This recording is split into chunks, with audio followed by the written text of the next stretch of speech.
आज हम BA second semester के paper principle of macro economics की यूनिट 2 शुरू करने जा रहे हैं। सबसे पहले मैं आपको बता दूं, ये वीडियो ऑल यूनिवर्सिटीज के स्टूडेंट के लिए है, चाहे आपका पेपर थ्योरी का हो या MCQs का हो। आप हमारी क्लासेस से 100% स्कोर कर पाएंगे। इसके पहले यूनिट 1 पढ़ी थी, जिसमें हमने समष्टि अर्थशास्त्र अर्थात मैक्रो इकोनॉमिक्स का परिचय के बारे में पढ़ा था। पहली यूनिट देख कर आएँ तभी दूसरी यूनिट देखें, क्योंकि पहली यूनिट में जो मैंने आपको समझाया है उसी के आगे यूनिट 2 पर हम पढ़ने वाले हैं। यूनिट 2 का जो हमारा टॉपिक है वह है नेशनल इनकम अकाउंटिंग अर्थात राष्ट्रीय आय लेखांकन, जिसमें हमें GDP एट मार्केट प्राइस अर्थात बाजार मूल्य एवं फैक्टर कॉस्ट कारक लागत पर GDP देखनी है। GDP, GNP, NDP कॉन्सेप्ट देखेंगे इसी पर। पर्सनल एंड डिस्पोजेबल इनकम अर्थात व्यक्तिगत आय और प्रयोज्य व्यक्तिगत आय के बारे में देखेंगे। नेशनल इनकम मेजरमेंट के बारे में, इनकम मेथड के बारे में, expenditure method, product value edit method और नॉमिनल वर्सेस रियल इनकम और लिमिटेशन ऑफ GDP के बारे में इस यूनिट में हम पढ़ने वाले हैं, इसलिए वीडियो में एंड तक जरूर बने रहें। चैनल पर नया है सब्सक्राइब कर लीजिए। PDF के लिए आप हमें टेलीग्राम पर मैसेज कर सकते हैं। आपका पेपर थ्योरी का हो या MCQs का 100% स्कोर आप यहीं से करने वाले हैं। तो मैं आपको थ्योरी इस प्रकार से कराऊंगा, आपके सारे MCQs उसी में कवर हो जाएंगे। तो चलिए शुरू करते हैं। सबसे पहले देखते हैं प्रस्तावना। समष्टि अर्थशास्त्र का मुख्य उद्देश्य संपूर्ण अर्थव्यवस्था का अध्ययन करना होता है। जब हम किसी देश की कुल आय, कुल उत्पादन, कुल रोजगार तथा कुल व्यय का अध्ययन करते हैं, तब राष्ट्रीय आय लेखांकन की अवधारणा अत्यंत महत्वपूर्ण हो जाती है। राष्ट्रीय आय किसी भी राष्ट्र की आर्थिक प्रगति का प्रमुख सूचक मानी जाती है। तो राष्ट्र की आर्थिक प्रगति का प्रमुख सूचक कौन है? तो याद रखना राष्ट्रीय आय है। इसके माध्यम से यह ज्ञात किया जाता है कि किसी देश में एक निश्चित अवधि के दौरान कितना उत्पादन हुआ है और उस उत्पादन में कितनी आय उत्पन्न हुई है तथा उस आय का उपयोग किस प्रकार किया गया है। आधुनिक अर्थव्यवस्था में सरकार राष्ट्रीय आय के आंकड़ों का उपयोग आर्थिक नीतियों के निर्माण, विकास योजनाओं के निर्धारण और आर्थिक तुलना तथा जीवन स्तर के मूल्यांकन के लिए करती है। इसी प्रकार आगे देखिए दिया हुआ है, राष्ट्रीय आय की अवधारणा का महत्व तो इसलिए भी बढ़ जाता है क्योंकि इसके माध्यम से किसी देश की आर्थिक शक्ति, उत्पादन क्षमता तथा विकास की दिशा का अनुमान लगाया जा सकता है। यदि किसी देश की राष्ट्रीय आय में निरंतर वृद्धि हो रही है तो सामान्यतः यह माना जाता है कि उस देश की अर्थव्यवस्था विकास की ओर अग्रसर है। सामान्यतः यह माना जाता है, लेकिन कुछ कंडीशन में नहीं माना जाता है, उसके बारे में भी हम चर्चा करेंगे। यहाँ से हम रिपीटेड MCQs देखिए। समष्टि अर्थशास्त्र का मुख्य उद्देश्य क्या है? तो इसका हमारा सही आंसर क्या हो जाएगा? संपूर्ण अर्थव्यवस्था का अध्ययन करना समष्टि अर्थशास्त्र का मुख्य उद्देश्य है। इसके पहले की वीडियो जरूर देख कर आएँ, जो हमने वो डेफिनेशन परिचय वाली वीडियो पढ़ाई है, लिंक डिस्क्रिप्शन पर है, आप वहाँ से जाकर देख सकते हैं। अगला प्रश्न हमारा, राष्ट्रीय आय किसका प्रमुख सूचक मानी जाती है? तो राष्ट्रीय आय आर्थिक प्रगति का प्रमुख सूचक मानी जाती है। अगला मोस्ट रिपीटेड MCQs है, राष्ट्रीय आय के आंकड़ों का उपयोग किस लिए किया जाता है? तो आर्थिक नीतियों के निर्माण, विकास योजनाओं के निर्धारण तथा आर्थिक तुलना, इन तीनों के लिए राष्ट्रीय आय के आंकड़ों का उपयोग किया जाता है। अब देखते हैं राष्ट्रीय आय का अर्थ क्या है।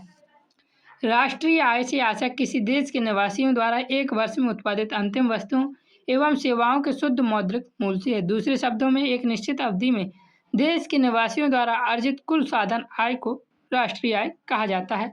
इसके बारे में हमने पिछली यूनिट में भी देखा था। इसमें केवल अंतिम वस्तुओं एवं सेवाओं को शामिल किया जाता है, क्योंकि मध्यवर्ती वस्तुओं को शामिल करने से दोहरी गणना की समस्या उत्पन्न हो जाती है। याद रखना, राष्ट्रीय आय की गणना करते समय केवल अंतिम वस्तुओं एवं सेवाओं को शामिल किया जाता है। इसको अपन अभी आगे और अच्छे से समझने वाले हैं, अंतिम वस्तुओं से क्या मतलब है।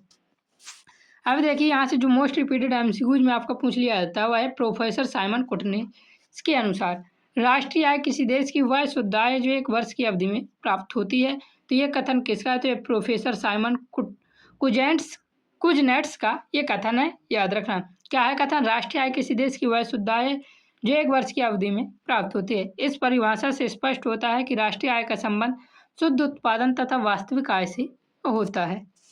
यहाँ से रिपीटेड MCQs भी देख लीजिए। राष्ट्रीय आय में किन वस्तुओं एवं सेवाओं को शामिल किया जाता है? तो राष्ट्रीय आय में केवल अंतिम वस्तुओं और अंतिम सेवाओं को शामिल किया जाता है। अगला प्रश्न है हमारा, मध्यवर्ती वस्तुओं को राष्ट्रीय आय में शामिल करने से कौन सी समस्या उत्पन्न होती है? तो दोहरी गणना की समस्या उत्पन्न हो जाती है यदि राष्ट्रीय आय में मध्यवर्ती वस्तुओं की आय शामिल की जाएगी।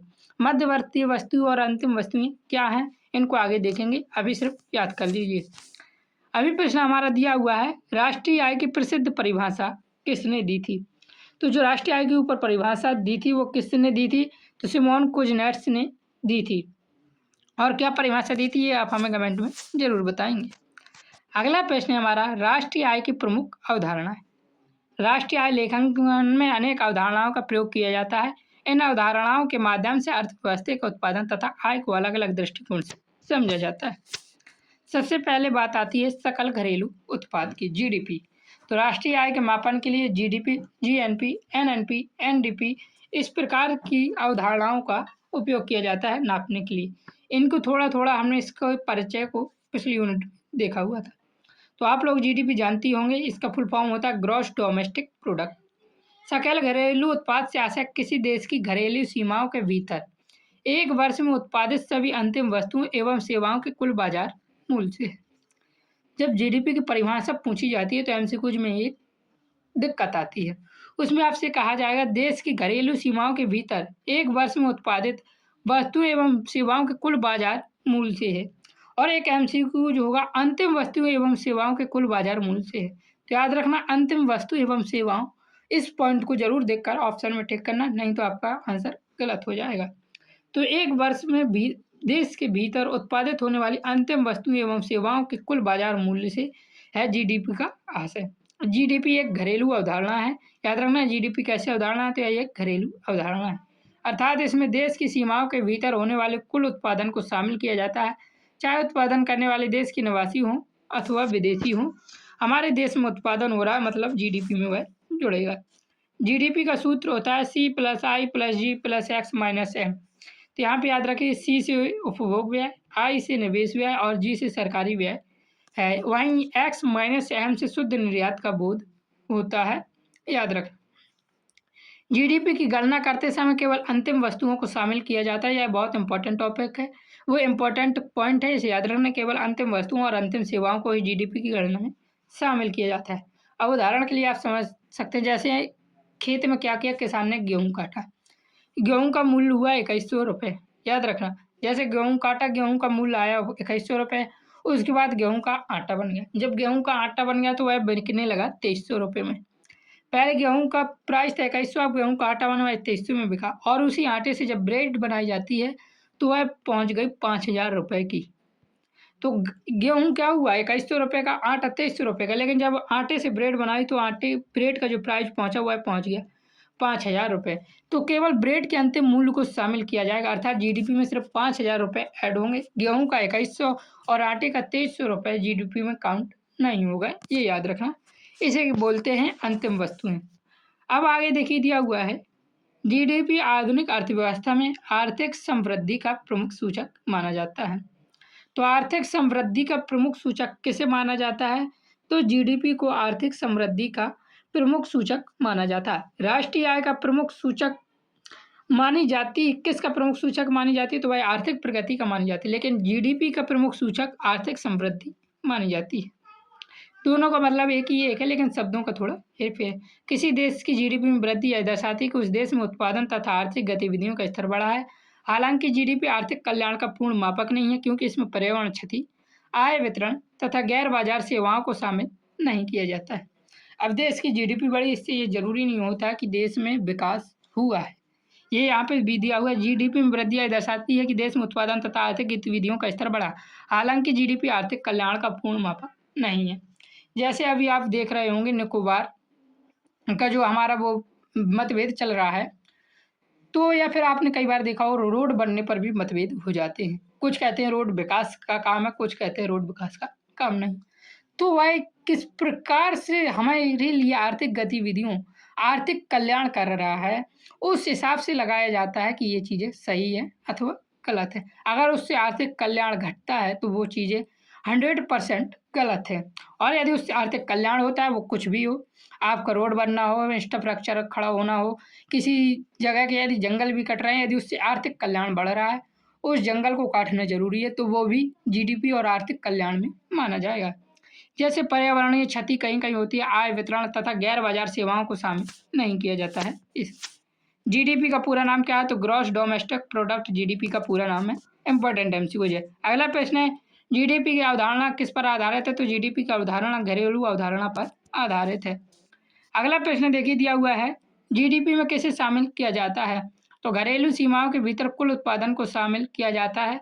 वह उत्पादन चाहे देश के नागरिकों द्वारा हो अथवा विदेशी नागरिकों द्वारा हो। जीडीपी का सूत्र क्या है? तो C+I+G X-M जीडीपी का सूत्र है। जीडीपी मैंने आपको ऊपर बताया था किसका अर्थ क्या है? तो जी का अर्थ यहाँ पे गवर्नमेंट एक्सपेंडिचर है, याद रखना, सरकारी खर्च है। अगला मोस्ट रिपीटेड है, जीडीपी आर्थिक समृद्धि का कैसा सूचक है? तो एक ये आर्थिक समृद्धि का प्रमुख सूचक है जीडीपी, याद रखना। अब देखिए सकल राष्ट्रीय उत्पाद, हमने जीडीपी देखा, अब बात आती है जीएनपी। सकल राष्ट्रीय उत्पाद से आशय एक वर्ष में देश के निवासियों द्वारा अंतिम वस्तुओं एवं सेवाओं के कुल बाजार मूल्य से है। यह राष्ट्रीय अवधारणा है क्योंकि इसमें विदेशों से प्राप्त साधन आय को जोड़ा जाता है तथा विदेशियों को दी गई साधन आय को घटाया जाता है। तो जीएनपी क्या होता है? जो हमारे देश के निवासी हैं, जो हमारे देश के लोग हैं, आप हैं, मैं हैं, जो भी यहाँ पे हम उत्पादन कर रहे हैं वह सकल राष्ट्रीय उत्पाद में जोड़ा जाएगा। यदि आप विदेश जाकर भी कुछ इनकम करके भारत में भेजते हैं तो वह भी जीएनपी में शामिल होगा। और यहाँ पे जो कंपनियां हैं, विदेशों की कंपनियां हैं, यदि वो यहाँ पे उत्पादन कर रही हैं तो वह जीएनपी में शामिल नहीं होंगी, सिर्फ जीडीपी में शामिल होंगी। उनको यहाँ से कहाँ भेज दिया जाएगा? विदेश भेज दिया जाएगा, तो वो उनकी जीएनपी में शामिल होंगी। ये चीज़ें याद रखना। अगला सूत्र इसका देखिए दिया हुआ है, जीएनपी बराबर क्या होता है? GDP plus NFIA। तो पहले तो NFIA का फुल फॉर्म याद रखना, net factor income from abroad. इससे आशय विदेशों से प्राप्त शुद्ध आय से है।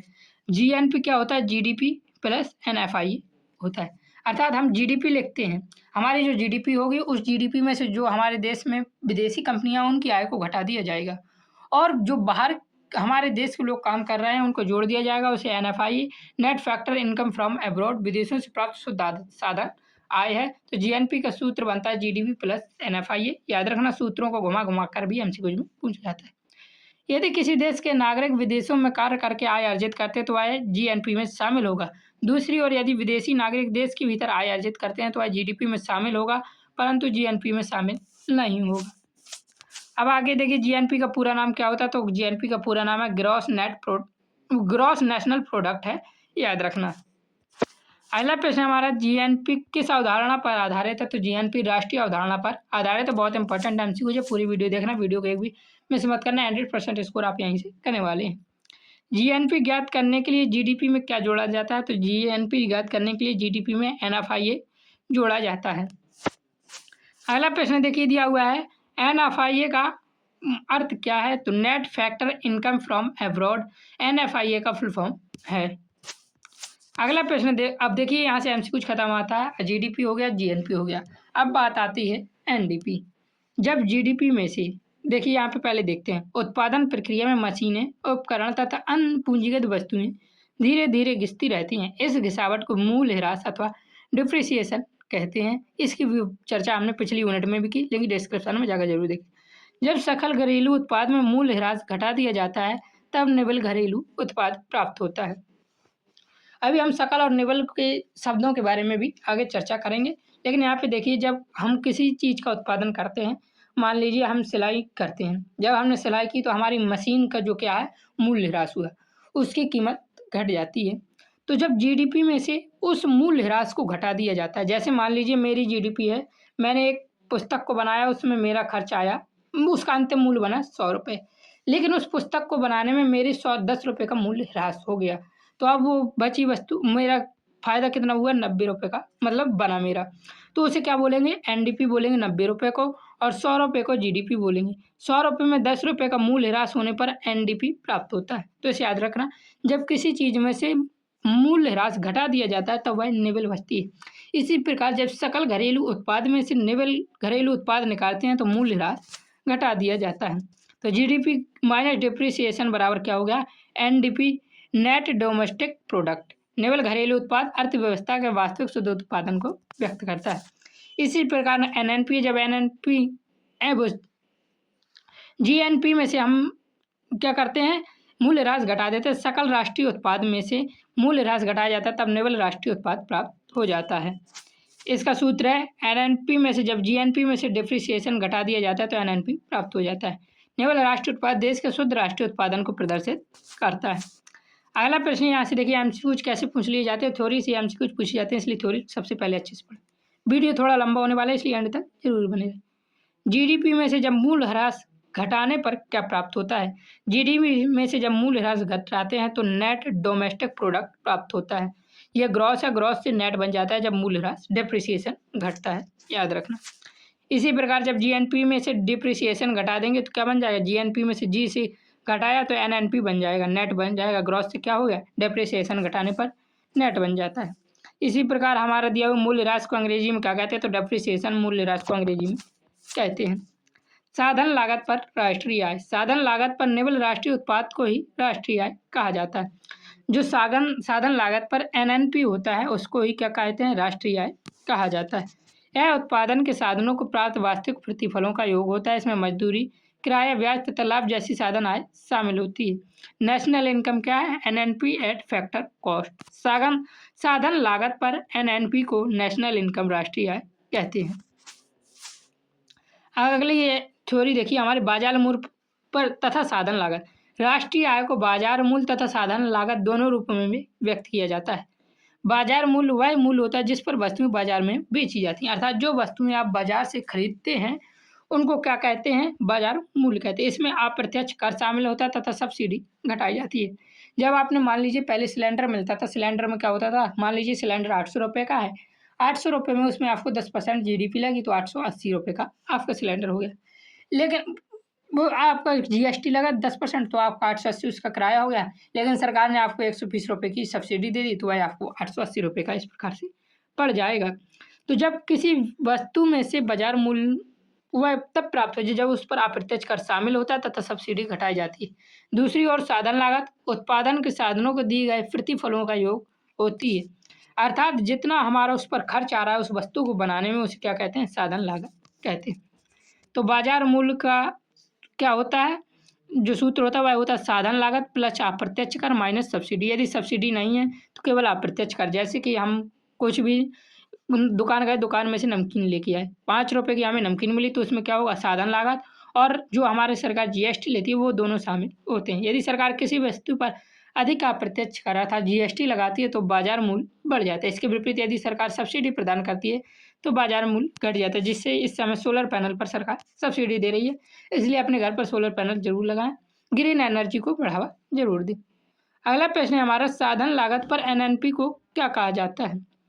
तो साधन लागत को एनएनपी पर क्या कहा जाता है? इसका सही आंसर आप हमें कमेंट में जरूर बताएं, ये मैं नहीं बताऊंगा। अगला प्रश्न है हमारा, बाजार मूल्य बराबर सूत्र क्या होता है? तो बाजार मूल्य साधन लागत पर जब अप्रत्यक्ष कर जोड़ा जाता है और सब्सिडी घटाई जाती है तो वह बाजार मूल्य प्राप्त हो जाता है। आगे दिया हुआ है हमारा, बाजार मूल्य में क्या शामिल होता है? तो बाजार मूल्य में क्या शामिल होता है? अप्रत्यक्ष कर और सब्सिडी, ये दोनों ही बाजार मूल्य में शामिल नहीं होते। शामिल पूछा है तो केवल बाजार मूल्य पर अप्रत्यक्ष कर शामिल होता है और सब्सिडी घटाई जाती है। तो इसमें शामिल पूछा है इसलिए इसका सही आंसर ए ऑप्शन हो जाए। सकल तथा निवल अवधारणा, अब अभी तक हमने सकल घरेलू उत्पाद, निवल घरेलू उत्पाद ये सबको पढ़ा है, तो आखिर सकल और निवल है क्या, ये देखते हैं। जिस उत्पादन या आय में मूल्य ह्रास शामिल हो उसे सकल कहा जाता है। अर्थात हमने जैसे किसी वस्तु को बनाया, हमने एक कप बनाया, उस कप को बनाने में हमारा जो नुकसान हुआ है उसको हमने नहीं जोड़ा तो उसे सकल उत्पाद कह दिया जाता है। इसी प्रकार जिससे मूल्य ह्रास घटा दिया जाता है उसे निवल कहा जाता है। मान लीजिए हमने कोई कप बनाया, वह कप हमें 10 रुपये का पड़ा, लेकिन हमारी क्या हुआ, मशीन का कुछ मूल्य ह्रास हुआ, तो उस मूल्य ह्रास को जब घटा दिया जाता है तो वह निवल हो जाता है। जीडीपी जीएनपी सकल अवधारणा है, जबकि एनडीपी तथा एनएनपी निवल अवधारणा है। नेट का मतलब निवल हो जाता है, जीडीपी मतलब ग्रॉस अर्थात सकल हो जाता है। सकल तथा निवल का अंतर सदा मूल्य ह्रास के बराबर होता है, ये याद रखना। यहाँ से आपका प्रश्न क्या नाम आता है, मैथ का क्वेश्चन बना के भी पेपर में पूछ सकता है।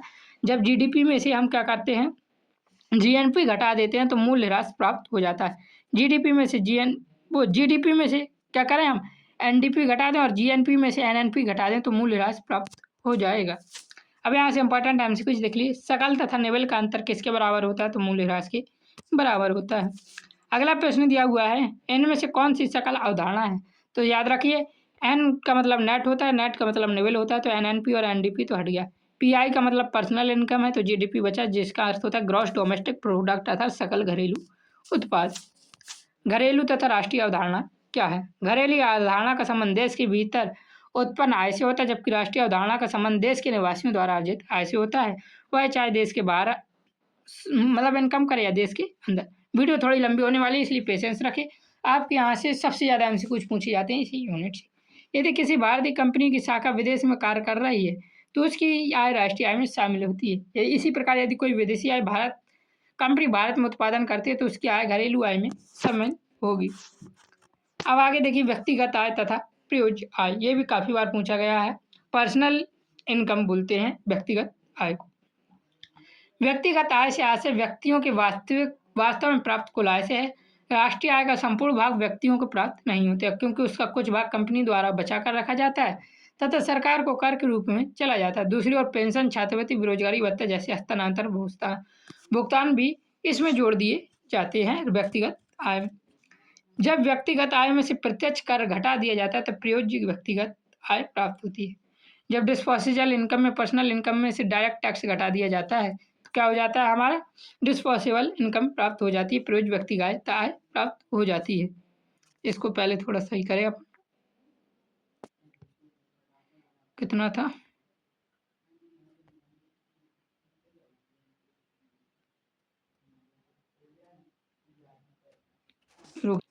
तो थोड़ा वो हमारा रेशियो डिस्टर्ब हो गया था, क्योंकि उसका कुछ भाग कंपनी द्वारा बचा कर रखा जाता है, सरकार को कर के रूप में चला जाता है। दूसरी पेंशन, छात्रवृत्ति और बेरोजगारी भत्ता जैसे हस्तांतरण भी इसमें जोड़े जाते हैं। ये हम इतना पढ़ चुके थे। जब व्यक्तिगत आय में से प्रत्यक्ष कर घटा दिए जाते हैं तो प्रयोज्य आय प्राप्त होती है, ये हमने देखा है। प्रयोज्य व्यक्तिगत आय का सूत्र क्या है? तो इसका हमारा सही आंसर क्या हो जाएगा, personal income plus direct tax. थोड़ा डिस्टर्ब हो रही है वीडियो, तो देखिए पीआई माइनस डायरेक्ट टैक्स इसका हमारा सही आंसर हो जाएगा, प्रयोग व्यक्तिगत आय का सूत्र। अब देखिए, अब यहाँ से हम बिल्कुल अच्छे से पढ़ रहे हैं। थोड़ा डिस्टर्ब हो गई थी, उसके लिए माफ़ी चाहेंगे। प्रयोज्य आय का उपयोग किसके लिए किया जाता है? तो प्रयोज्य आय का उपयोग एवं बचत के लिए किया जाता है। हस्तांतरण भुगतान अब देखते हैं, ये भी हमारी यूनिट 2 पर है। यूनिट 2 थोड़ी लंबी होने वाली है, इसलिए पेशेंस बनाकर रखें, वीडियो का एंड तक जरूर देखें। ऐसे भुगतान जिनके बदले कोई वर्तमान वस्तु अथवा सेवा प्राप्त नहीं होती हस्तांतरण भुगतान कहलाते हैं, जैसे पेंशन, छात्रवृत्ति, वृद्धावस्था पेंशन तथा बेरोजगारी भत्ता इसके प्रमुख उदाहरण। आपने देखा होगा सरकार हमें पेंशन, छात्रवृत्ति, वृद्धावस्था पेंशन और बेरोजगारी भत्ता देती है, ये फ्री बीज होती हैं। इनके बदले कोई भी सरकार को वस्तु या कोई सेवा प्राप्त नहीं होती है, ये फ्री में लोगों को बांट दी जाती है। फ्री बीज भी इसे कहते हैं, जो हमारे देश को बहुत खोखला करती जा रही है। ऐसे ही क्या कहते हैं, हस्तांतरण भुगतान कहते हैं, जो कि चुनाव के पहले सरकारें भर भर के मिडिल क्लास से लूटकर गरीब जनता में बांट देती हैं। और तो याद रखना क्या कह सकते हैं, जो कि सरकार हमारी मिडिल क्लास इनकम लोगों से जो टैक्स वसूल कर गरीबों में बांट देती है उसे हस्तांतरण भुगतान कहते हैं। अच्छी परिभाषा हो जाएगी आपके लिए। इन्हें राष्ट्रीय आय में शामिल नहीं किया जाता है, क्योंकि इनके बदले कोई वर्तमान उत्पाद प्राप्त नहीं होता। अब देखिए राष्ट्रीय आय मापन की विधियाँ। तो राष्ट्रीय आय मापन के अपन लोगों ने काफ़ी मेथड देखे थे, जैसे जीडीपी, जीएनपी और ये एनडीपी, ये राष्ट्रीय आय मापते हैं। लेकिन इसकी जो विधियाँ होती हैं, जीडीपी, जीएनपी को कैसे मापा जाता है, उसकी जो विधियाँ होती है, प्रमुख 3 प्रकार इसके होते हैं, जिसमें उत्पादन विधि, आय विधि तथा व्यय विधि मुख्य है। उत्पादन विधि से ही जीडीपी मापा जाता है, ये याद रखना। उत्पादन जीडीपी को मापने के लिए किस विधि का उपयोग किया जाता है? तो उत्पादन विधि का उपयोग किया जाता है। आय विधि तथा व्यय विधि का उपयोग नहीं किया जाता है। अब देखते हैं उत्पादन विधि, आय विधि और व्यय विधि है क्या। उत्पादन विधि में एक वर्ष में उत्पादित अंतिम वस्तु एवं सेवाओं के मूल्य का योग किया जाता है, इसे मूल्य संवर्धन विधि भी कहा जाता है। तो उत्पादन विधि को मुख्य रूप से मूल्य संवर्धन विधि के नाम से ही जाना जाता है। इसका दूसरा नाम मूल्य संवर्धन विधि याद रखना, क्योंकि इसमें प्रत्येक उत्पादन स्तर पर जो अतिरिक्त मूल्य जोड़ा जाता है उसी को शामिल किया जाता है। इस विधि में दोहरी गणना से बचना आवश्यक होता है। आगे देखिए दिया हुआ है आय विधि। आय विधि उत्पादन के साधनों को प्राप्त आय का योग किया जाता है। इसमें मजदूरी, वेतन, किराया, ब्याज तथा लाभ को शामिल किया जाता है। मजदूरी में नगद भुगतान के साथ साथ वस्तु के रूप में दिए गए भुगतान तथा सामाजिक सुरक्षा अनुसंधान भी शामिल होता है। हस्तांतरण भुगतान इस विधि में शामिल नहीं होता है। तो आपने जैसे देखा होगा मजदूरी, वेतन, किराया और ब्याज तथा जो लाभ होते हैं वह आय विधि में शामिल होते हैं। आपने गाँवों में देखा होगा, पहले हम कोई काम करते उसके बदले नान या हमें क्या कहते हैं मटर कर दे देते हैं, तो इसको भी क्या कहा जाता है, ये आय विधि में आता है और इसे भी जीडीपी के रूप में जोड़ा जाता है। हस्तांतरण भुगतान इस विधि में शामिल नहीं होता है। फिर तीसरी विधि है, उसका नाम है व्यय विधि। अंतिम वस्तु एवं सेवाओं के कुल व्यय का योग किया जाता है। इसमें निजी उपभोग व्यय, निवेश व्यय, सरकारी व्यय तथा शुद्ध निर्यात को शामिल किया जाता है। इंपॉर्टेंट एमसीक्यू देख लीजिए। मूल संवर्धन विधि किसे कहा जाता है, तो उत्पादन विधि को मूल संवर्धन विधि कहा जाता है। बहुत इंपॉर्टेंट है, हर साल रिपीट हुआ है। अगला प्रश्न है, आय विधि में किसका योग किया जाता है, तो आय विधि में अंतिम वस्तुओं का योग किया जाता है, याद रखना। अगला प्रश्न दिया हुआ है, व्यय विधि में क्या शामिल किया जाता है, तो उपभोग व्यय, निवेश व्यय और सरकारी व्यय, ये तीनों व्यय व्यय विधि में शामिल किए जाते हैं। अंतिम तथा मध्यवर्ती वस्तुएं, जैसे हमने बार बात की कि अंतिम वस्तुओं के मूल्य जो होता है उस वस्तु को जोड़ा जाता है, ये सब तो हैं क्या अंतिम वस्तुएं। तो अंतिम वस्तुएं वे वस्तुएं होती हैं जो अंतिम उपयोग हेतु खरीदी जाती हैं, जबकि मध्यवर्ती वस्तुएं वे वस्तु होती हैं जो आगे उत्पादन प्रक्रिया में उपयोग की जाती हैं। जैसे अंतिम वस्तु में हमने दुकान से गए, हमने पकौड़ा लिया और उसे खा लिया, तो वह जो हमने पकौड़ा खरीदा वह एक अंतिम वस्तु है। लेकिन हम पहले दुकान में गए, हमने वहाँ से क्या किया, बेसन खरीदा, उसके बाद हमने ब्रेड अलग खरीदी, आलू मटर टमाटर अलग खरीदा, फिर उसको बनाया। तो उसको बनाने के लिए जो चीज़ें प्रयोग हुई, ब्रेड आलू मटर मसाला, ये सब क्या कहलाएंगे, मध्यवर्ती वस्तुएं कहलाएंगी। राष्ट्रीय आय की गणना में केवल अंतिम वस्तुओं को शामिल किया जाता है, मध्यवर्ती वस्तुओं को शामिल नहीं किया जाता है, ताकि दोहरी गणना से बचा जा सके। अब देखिए, नाम मात्र आय तथा वास्तविक राष्ट्रीय आय क्या है। चालू कीमतों पर मापी गई राष्ट्रीय आय को नाम मात्र राष्ट्रीय आय कहा जाता है, जबकि स्थिर कीमतों पर मापी गई राष्ट्रीय आय को वास्तविक राष्ट्रीय आय कहते हैं। वास्तविक राष्ट्रीय आय आर्थिक विकास को अधिक उपयुक्त मापक मानी जाती है, क्योंकि इसमें मूल्य स्तर में परिवर्तन का प्रभाव समाप्त कर दिया जाता है। वीडियो लंबा ना हो इसलिए इसे ज़्यादा डिटेल में नहीं पढ़ते हैं, आप इतना याद कर लीजिए, आप स्कोर कर पाएंगे, बस इतना बहुत है। प्रति व्यक्ति आय, राष्ट्रीय आय को कुल जनसंख्या से विभाजित करने पर प्रति व्यक्ति आय प्राप्त होती है। नागरिकों के औसत जीवन स्तर का महत्वपूर्ण सूचक मानी जाती है प्रति व्यक्ति आय। यदि राष्ट्रीय आय बढ़ रही है लेकिन जनसंख्या उससे भी अधिक तेजी से बढ़ रही है, तो प्रति व्यक्ति आय में वृद्धि नहीं हो पाई। मैथ के स्टूडेंट इसे अच्छे तरीके से समझते भी हैं। अगला प्रश्न है हमारा, राष्ट्रीय आय में केवल किन वस्तुओं को शामिल किया जाता है, तो राष्ट्रीय आय में केवल अंतिम वस्तुओं को शामिल किया जाता है, मध्यवर्ती वस्तुओं को शामिल नहीं किया जाता है। अगला प्रश्न है, स्थिर कीमतों पर मापी गई राष्ट्रीय आय क्या कहलाती है, तो स्थिर कीमतों पर मापी गई राष्ट्रीय आय वास्तविक आय कहलाती है। अगला प्रश्न है, आर्थिक विकास का अधिक उपयुक्त मापक कौन है, तो आर्थिक विकास का अधिक उपयुक्त मापक वास्तविक राष्ट्रीय आय है। अब देखिए, चक्रीय आय प्रवाह, अर्थ इसको जो चक्रीय आय प्रवाह है, इसमें हम 2 सेक्टर 3 सेक्टर 4 सेक्टर ये सब देखेंगे। तो ये हमारा कौन सी यूनिट में है, ये सब तीसरी यूनिट में है, इसलिए तीसरी यूनिट देखना भी मत भूलना। अर्थव्यवस्था में उत्पादन आय तथा व्यय का निरंतर प्रवाह चक्रीय आय प्रवाह कहलाता है। अब सिर्फ इतना याद रख लीजिए, अगली यूनिट में डिटेल से पढ़ेंगे। स्टॉक तथा प्रवाह, जिस आर्थिक राशि को किसी समय बिंदु पर मापा जाता है उसे स्टॉक कहते हैं, जिसे समय अवधि में मापा जाता है उसे प्रवाह कहते हैं। जैसे पूंजी तथा संपत्ति स्टॉक के उदाहरण हैं। इसी प्रकार जबकि आय, बचत और निवेश प्रवाह के उदाहरण हैं। जो हमारी पूंजी होती है, संपत्ति होती है, वे स्टॉक के उदाहरण हैं, क्योंकि हम उस पूंजी और उस संपत्ति को और आय बनाने में यूज नहीं कर रहे हैं। जबकि आय, बचत, निवेश हम करते हैं तो उसको हम क्या करते हैं, और आय बनाने में उपयुक्त करते हैं, तो वह प्रवाह है। भुगतान संतुलन, किसी देश की विदेश लेन देन की व्यवस्था लेखा भुगतान संतुलन कहलाता है। इसमें चालू खाते तथा पूंजी खाते का विवरण रखा जाता है। आयात को डेबिट मत माना जाता है, जबकि निर्यात को क्रेडिट मत माना जाता है। ये पेपर में कई बार पूछा गया है, आयात को कौन सा मत माना जाता है, तो डेबिट मत, निर्यात को क्रेडिट मत माना जाता है, ये याद रख लेना थोड़ा सा। सामाजिक लेखांकन, अर्थव्यवस्था के विभिन्न क्षेत्रों के मध्य आर्थिक संबंधों का सांख्यिकीय वर्णन सामाजिक लेखांकन कहलाता है। ये थोड़ा और देख लेना, भारत में राष्ट्रीय आय का आकलन यहाँ से कई बार एमसीक्यू पूछे गए हैं, पेपर में बार बार पूछे गए हैं। भारत सरकार ने राष्ट्रीय आय समिति का गठन 4 अगस्त 1949 को किया था। इस समिति में PS महालनोबिस और VK आर.वी. राव जैसे प्रसिद्ध अर्थशास्त्री शामिल थे। तो भारत सरकार ने राष्ट्रीय आय समिति का गठन कब किया था, तो याद रखना 4 अगस्त 1949 में किया था। और इस समिति में कौन कौन शामिल थे, तो PC महालनोबिस और VK आर.वी. राव, ये दोनों अर्थशास्त्री शामिल थे। भारत में राष्ट्रीय आय का अनुमान केंद्रीय सांख्यिकी संगठन द्वारा लगाया जाता है। यह भी याद रखना, भारत में राष्ट्रीय आय का अनुमान किसके द्वारा लगाया जाता है, तो केंद्रीय सांख्यिकी संगठन द्वारा लगाया जाता है। राष्ट्रीय नमूना सर्वेक्षण की स्थापना 1950 में की गई थी। ये भी कई बार पेपर में पूछा गया है, तो ये याद रखना। पीडीएफ के लिए टेलीग्राम पर मैसेज कर सकते हैं। पीडीएफ पेड है, इसलिए फ्री के लिए मैसेज बिल्कुल भी ना करें। चैनल पर नए तो सब्सक्राइब जरूर करें। भारत में राष्ट्रीय आय की गणना अनेक कठिनाइयों से प्रभावित होती है। देश में असंगठित क्षेत्रों की अधिकता, विश्वसनीय आंकड़ों का अभाव और गैर मौद्रिक क्षेत्र का अस्तित्व, अशिक्षित जैसी समस्या राष्ट्रीय आय के सही अनुमान में बाधा उत्पन्न करती हैं। हमारा प्रश्न दिया हुआ, भारत में राष्ट्रीय आय समिति का गठन कब हुआ था? तो 1949 ईस्वी में हुआ था। डेट आप हमें कमेंट में जरूर बताएं। राष्ट्रीय आय समिति में कौन शामिल थे? तो पीसी मोहनविश और बीके राव, ये दोनों ही सम्मिलित हुए थे किसकी? राष्ट्रीय आय समिति में। याद रखना। ये आगे दिया हुआ है, राष्ट्रीय नमूना सर्वेक्षण की स्थापना कब हुई थी? ये वेरी वेरी इंपॉर्टेंट क्वेश्चन है, इसका आंसर भी आप हमें कमेंट में बताएंगे। अब राष्ट्रीय आय का महत्व देखते हैं, और आपकी ये हमारी यूनिट दूसरी खत्म हो गई। ये यूनिट अच्छे से करके जरूर जाएं। सिर्फ आप इसी यूनिट से पढ़ के अच्छा खासा स्कोर कर सकते हैं, और जिन्होंने कुछ भी नहीं पढ़ा होगा वो सिर्फ इसी यूनिट से अच्छे खासे नंबर भी ला सकते हैं। राष्ट्रीय आय का महत्व, राष्ट्रीय आय किसी देश की आर्थिक प्रगति का प्रमुख सूचक है। इसके माध्यम से जीवन स्तर, आर्थिक विकास, उत्पादन क्षमता का अनुमान लगाया जाता है। सरकार राष्ट्रीय आय के आंकड़े का उपयोग योजनाओं के निर्माण तथा आर्थिक नीतियों के निर्धारण में करती हैं। तो ये थोड़ा अच्छे से याद करके जरूर जाना। ये यूनिट, इसी यूनिट से सबसे ज़्यादा एमसीक्यूज पूछे जाएंगे, और यूनिट 4 से भी और एमसीक्यूज पूछे जाते हैं। चैनल पर नया, चैनल को सब्सक्राइब कर लीजिए। पीडीएफ के लिए टेलीग्राम पर मैसेज कीजिए। पीडीएफ पेड है, फ्री में नहीं है। कितने का आपको मैं दूंगा ये मैं आपको टेलीग्राम मैसेज पर ही बताऊंगा। चैनल पर नया तो सब्सक्राइब जरूर करना। जय हिंद, जय भारत, राधे राधे।